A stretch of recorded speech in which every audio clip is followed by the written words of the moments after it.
말을 들을지어다.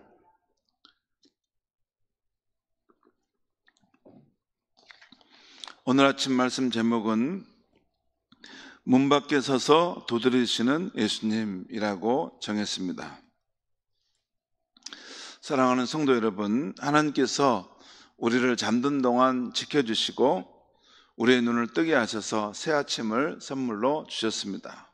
오늘도 생명과 호흡과 만물을 주신 하나님께 감사하며 어제보다 더 주님을 사랑하는 저와 여러분이 되기를 바랍니다. 오늘 말씀은 AD 95년경에 주 95년경에 소아시아 지역에 있는 라오디게아 교회의 영광의 주 예수님께서 보내신 편지입니다. 여러분 잠깐 생각해 보세요. 주후 95년경, 주후 70년경 이렇게 말씀드리면 여러분은 어떤 생각을 해보셔야 되냐면, 주후 95년경이란 말은 예수님께서 33세 때 십자가에 달려 돌아가시고 또 부활하셔서 40일과 제자들과 함께 있고 승천하셨죠. 그러니까 예수님의 태어난 것을 이제 1년으로, 0년으로 그때부터 시작하죠. 그러니까 주후 95년경이라는 것은 예수님이 한 33년, 34년 이 정도 돌아가시면 한 95년경이면 예수님이 이제 부활 승천하신 후 한 60년 정도 될 때입니다. 60년 될 때예요. 그러니까 지금 우리가 2025년이죠. 2025년이면 한 60년 정도 되면 언제입니까? 전이면 1965년도예요. 그러니까 1965년도 정도에 그 전에 예수님이 활동하시고 또 부활 승천하고 가셨는데 지금 한 2025년, 65년도 생각납니까, 여러분? 우리 나이 드신 분들 생각나시죠? 네, 저 같은 경우는 그때 딱 제가 태어났습니다.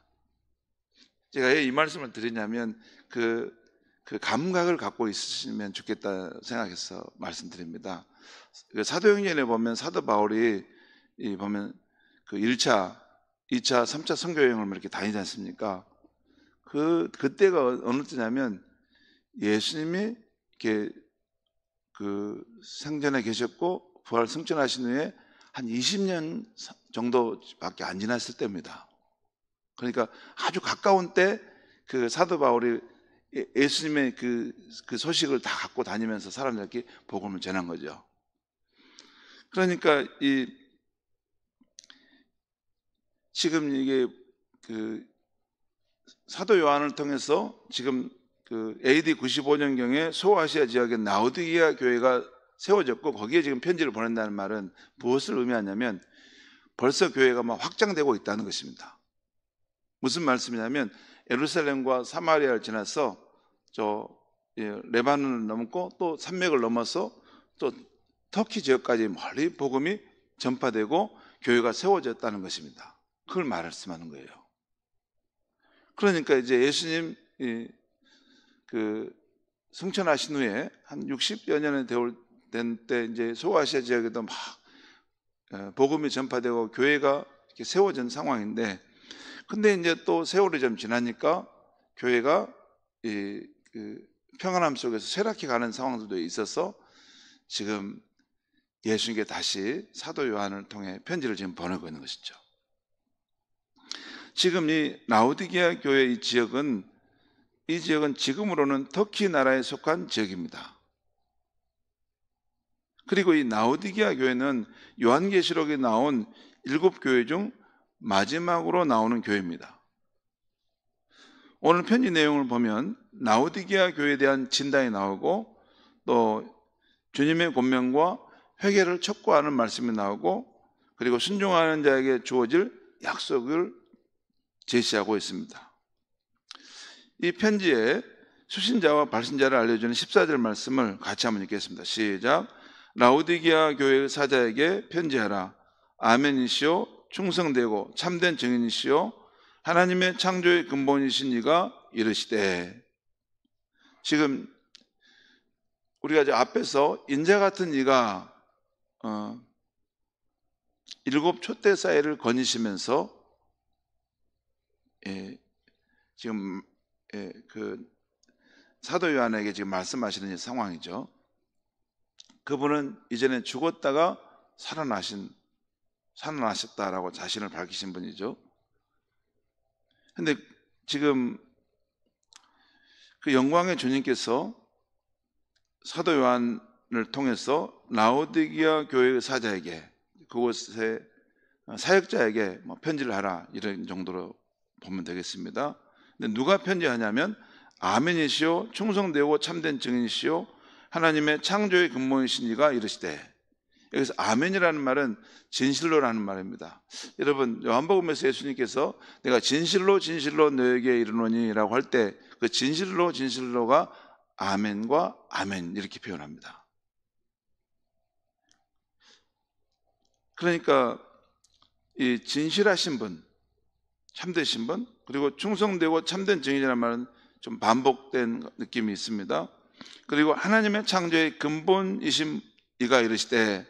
이 말씀은 뭘 의미하냐면, 여러분 또 보시죠. 이 예수님이 하나님의 창조의 근본이라는 것입니다. 그러니까 2000년 전에 사람의 몸을 입고 그 갈리 해변이나 또 가버나움에 대해서 말씀을 전하신 그분이신데, 사실 그분은 태초에 하나님의 창조 때도 존재해 계셨던 분이라는 것입니다. 그 말이에요. 창조 때도 계셨던 분이, 창조의 지금 근본이신 그분이 지금 말씀하신다라는 것이에요. 다음은 라오디게아 교회에 대한 주님의 영적 진단이 나오는데요. 오늘 15절부터 17절까지 제가 한번 읽겠습니다. 내가 내 행위를 아노니, 여기서 내가는 영광의 주님이신 그 예수님 말합니다. 내가 내 행위를, 라오디게아 교회의 행위를 아노니 내가 차지도 아니하고 뜨겁지도 아니하도다. 내가 차든지 뜨겁든지 하기를 원하노라. 그러니까 차지도 아니하고 뜨겁지도 않는다라는 말은 미지근하다는 거죠. 이게 여러분 커피 마실 때 그 뜨거운 물에다 이거 타 마셔야 되는데 미지근한 물에 커피를 이렇게 해서 주면 너무 못 먹지 않습니까? 정말 먹기 힘듭니다. 그런데 너가 차지도 않고 뜨겁지도 않다는 것입니다. 16절 보겠습니다. 너가 이같이 미지근하여 뜨겁지도 아니하고 차지도 아니하니 내 입에서 너를 토하여 버리리라. 이 말씀은 참 엄중한 말씀입니다. 내 입에서 너를 토해내고 싶다라는 주님의 마음이죠. 17절 보겠습니다. 내가 말하기를, 그러니까 라오디게아 교인들이 말하기를 나는 부자라 부유하여 부족한 것이 없다 하나 내 공고한 것과 가련한 것과 가난한 것과 눈먼 것과 벌거벗은 것을 알지 못하는도다.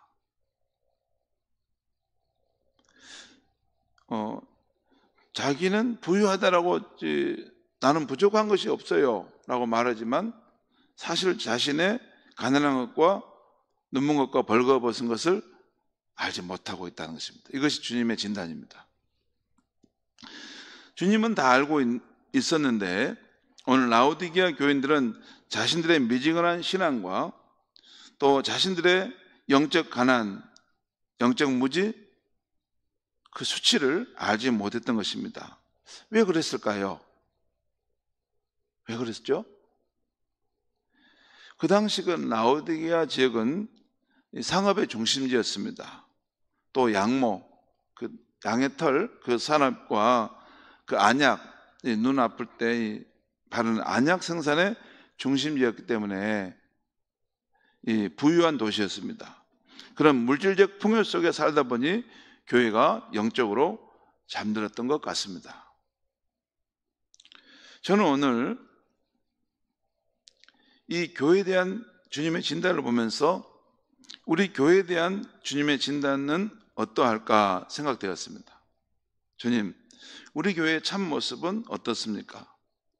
담임 목사인 저의 참 모습은 어떻습니까? 우리 장로님들의 참 모습은, 그리고 우리 성도님들의 참 모습은 어떻습니까? 혹시 라오디게아 교회처럼 미지근한 신앙의 모습은 아니겠지요? 편안함 속에서 자신의 실상도 모르고 영적으로 깊이 잠들어 있는 것은 아니겠지요? 여러분, 우리끼리 봐서 이렇게 뭘 평가할 수 있는 건 아닙니다. 우리가 무슨 평가의 기준입니까? 주님이 우리를 보는 거 평가하는 것이죠. 항상 생각할 때 내 수준으로 우리끼리라고만 자꾸 생각하시면 그 영적인 한계를 벗어나지 못합니다.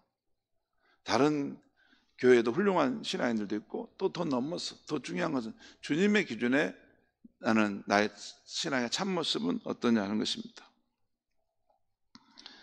이런 우리 교회의 참모습은 어떨까라고 생각할 때 왠지 모르게 눈시울이 뜨거워졌습니다. 그러면서 주님, 함께 이 교회에 섬겼던 성도님들이 꼭 주님께 인정받게 해주세요 하는 이런 기도가 나왔어요.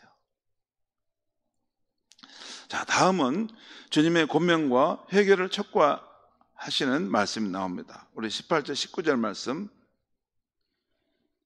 우리 18절 19절 말씀 같이 한번 읽겠습니다. 시작. 내가 너를 권하노니 내게서 불로 연단한 금을 사서 부유하게 하고 흰옷을 사서 입어 벌거벗은 수치를 보이지 않게 하고 안약을 사서 눈에 발라 보게 하라. 무릇 내가 사랑하는 자를 책망하여 징계하노니 그러므로 내가 열심을 내라 회개하라. 여기 보면 지금 앞에서 그들의 벌거벗고 또 가난하고 또 그들의 어떤 보지 못한 것을 예수님이 지금 말씀하시지 않습니까? 거기에 대한 처방으로 예수님이 권면하는 것이 있어요. 여기 보면 내가 너를 권하노니 뭘 사라고 했어요? 세 가지 사라고 한 거 나와요. 첫째 뭐가요? 금을 사라는 거예요. 왜 금을 사라고 했을까요? 앞에서 너 가난한 것을 너가 알지 못한다고 했죠? 불로 연단할 금을 사라. 여러분 이거 있습니다. 잠깐 보시죠. 너무 신앙생활이 편안하고 또 이렇게 너무 이렇게 막 순탄하게만 가면 사람이 어떻게 되냐면 안일함에 빠집니다. 안일함에 빠져요. 그리고 자만함에 빠질 수 있어요. 근데 여기 보면 불로 연단할 금, 그러니까 어떤 시련을 통과하는 그런 신앙이 되면 그 신앙이 자만함에 빠지거나 안일함에 빠지지 않습니다. 늘 생명력 있는 살아있는 신앙이 되는 것이죠. 그러니까 여기 보면 지금 예수님 말씀하시기를 내가 지금 영적인 가난함 속에 있는데 불로 시련의 연단을 통해서 얻는 금과 같은 그런 믿음을 사라는 거예요. 그리고 흰옷을 사라는 것이에요. 흰옷을, 왜냐하면 너의 부끄러운 수치스러움을 너가 모르니까 흰옷을 사서 입으라. 흰옷을 사서 입으라 했어요. 흰옷은 어디에 있을까요? 예수님께 있는 거죠. 예수님께. 수치스러움을 덮을 수 있는 흰옷은 예수님의 그 의의 옷을 입어야 되는 겁니다. 그 다음에 세 번째 뭘 또 사라게 해요? 안약을 사라는 거예요. 안약. 왜 안약을 사라 할까요? 그 앞에 너 눈먼 것을 알지 못한다고 했잖아요. 너는 지금 안약 장사를 하는데 사실 너의 눈에 눈먼 것을 너는 보지 못하는구나 라는 거죠. 그래서 너의 눈먼 것을 약을 발라서 보게 하라는 거예요. 여러분 여기서 또 이 18절을 보면 참 재밌어요. 여기 예수님께서 그 라오디게아 교인에게 내가 너를 권하노니 너는 불로 연단한 금을 사고 또 흰옷을 사고 또 안약을 사라 했는데 누구한테 사라고 했어요? 그러니까 여기 본문 여기서 보면 누구한테 사라고 했어요? 여기 나오는데 누구한테요? 이게 제일 중요한데 여기 보면 내게서 살아가, 내게. 그렇죠. 예수님께서 그 권면하면서 이런 것 세 가지를 사는데 누구한테 살라고? 예수님께. 예수님으로, 예수님 안에 불로 연단할 금보다 더 귀한 그런 믿음이 있고, 또한 예수님 안에 의의 흰옷이 있고, 우리의 수치를 덮어줄 흰옷이 있고, 또 예수님 안에 우리의 영적인 무지를 이렇게 벗겨줄 수 있는 그런 것이 예수님 안에 있다는 것이죠. 그러면서 19절에 내가 사랑하는 자를 책망하여 징계하노니, 참 여러분, 앞에서 라오디게아 교회 상태가 아주 엄중함을 말씀하셨는데, 그렇다고 해서 이 교회를 버리는 것은 아니죠. 예수님 마음은 내가 너를 사랑한다, 내가 너를 사랑하기 때문에 책망을 하는 것이다. 아직 소망이 남아있는 거죠. 그러므로 내가 열심을 내라, 다시 한번 말하노니, 열심을 내서 나를 따라오라 하면서 지금 회개하라고 말씀하고 있는 것입니다. 자, 20절 말씀 또 같이 읽겠습니다. 시작. 볼지어다 내가 문 밖에 서서 두드리느니 누구든지 내 음성을 듣고 문을 열면 내가 그에게로 들어가 그와 더불어 먹고 그는 나와 더불어 먹으리라. 이건 가장 유명한 요한계시록 3장 20절 말씀이죠. 예수님께서 문 밖에 서서 두드린다는 거예요. 여러분 보시죠. 이 노크를 두드린다는 것은 뭐예요? 문 안에 있다는 거예요? 문 밖에 있다는 거예요? 문 밖에 있다는 거죠. 문 안으로 들어가게 되면 뭐 노크를 할 필요가 없죠. 그 안에 있는 사람이 문을 열어주지 않기 때문에 문 밖에서 지금 계속 두드리고 있다는 거예요. 이 말씀 뭘 말합니까? 그 라오디게아 교회가 사실 이렇게 교인으로 신앙생활을 하는데 예수님은 없이 자기들끼리 그냥 신앙생활을 한다는 거죠. 여러분 그 말 이해가십니까? 종교적인 형식과 전통에 따라 자기들끼리 신앙생활을 하는 거예요. 예수님은 그 교회 밖에 있다는 거예요. 지금 계속 노크를 한다는 거예요. 너의 신앙생활에, 너희 교회에 내가 있어야 되는데 왜 내가 없으면 안 되지 않느냐, 문 밖에 두드린다는 거예요. 사실 그걸 말씀하고, 이게 지금 라오디게아 교회 말씀한 거죠. 그 모든 문제의 근원이 그곳에 예수님이 없다는 거예요. 예수님의 실제 하심이 없다는 거죠. 종교적인 형식과 그런 전통과 그것을 갖고만 있을 뿐이지 살아 역사하시는 예수님은 그게 없다는 것입니다. 그래서 계속 문 밖에 두드린다는 거예요. 그 교회도 그렇고 그 안에 있는 개인도 그렇지만 여기 보면 누구든지 내 음성을 듣고 문을 열면, 안에서 문을 열어줘야 한다는 거예요. 그럼 내가 그에게로 들어가 그와 더불어 먹고 그는 나와 더불어 먹으리라. 교회도 그렇고 개인도 그렇고 예수님이 그곳에 오셔서 실제 하실 때 그 예수님과 인격적인 관계 속에서 교회가 어떤 교회가 운영되고 또 개인의 삶이 되어질 때 그것이 진짜 신앙생활이라는 것을 지금 예수님이 말씀하고 있는 거죠. 자, 그 다음에 마지막 부분은 이기는 자에게 주시는 주님의 약속의 말씀인데, 우리 21절 22절 말씀 같이 읽겠습니다. 시작. 이기는 그에게는 내가 내 보좌에 함께 앉게 해 주기를, 내가 이기고 아버지의 보좌에 함께 앉는 것과 같이 하리라. 교회 있는 자는 성령이 교회들에게 하시는 말씀을 들을지어다. 여기서 이긴다는 것은 지금까지 라오디게아 교회에 하시는 이 말씀들, 지금 너의 그런 미지근한 신앙, 또 너의 그 눈먼 것, 가난한 것들을 깨닫고 돌이켜라. 그리고 열심을 내어 주를 따르라. 이 주님의 말씀에 순종하여 나아가는 사람, 그래서 승리하는 삶을 사는 사람에게는 주님이 약속하신데 중요한 말씀이에요. 내가 내 보좌에 함께 앉게 하여 주기를 하겠다는 거예요. 여러분, 저 이 말씀을 묵상하면서 예수님의 보좌는 어떻게 생겼을까? 그리고 예수님이 그 보좌에 앉아 계시는데 이기는 우리를 함께 옆에 와서 앉아라, 이렇게 해주신다는 거예요. 너무나 놀라운 말씀이죠. 그런데 이 말씀 마지막 끝에 교회 있는 자는 성령이 교회들에게 하시는 말씀을 들을지어다. 이 말씀을 첨가한 것은 이것은 라오디게아 교회뿐만 아니라 모든 교회에 이 말씀을 통해 영적 교훈을 얻으라 하는 말씀입니다.